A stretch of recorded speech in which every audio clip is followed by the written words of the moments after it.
అందరికీ శుభోదయం. నా పేరు జశ్విన్ కృష్ణ. నేను 3వ తరగతి చదువుతున్నాను. గురువు మనకు జ్ఞానాన్ని ప్రసాదిస్తారు.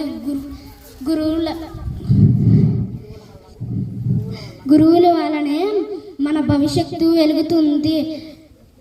గురువు మనకు మంచి మార్గం చూపిస్తారు. గురువులను తల్లిదండ్రుల తరువాత గౌరవించాలి. గురువు లేకుంటే విద్య సంపూర్ణం కాదు. Thank you. అందరికీ శుభం.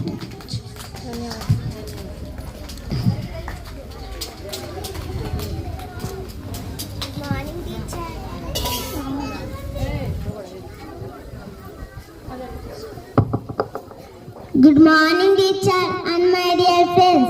My name is Hasni. I am studying 3rd class. A good teacher is like rising sun that comes to fill the empty and dark minds with the light of the education.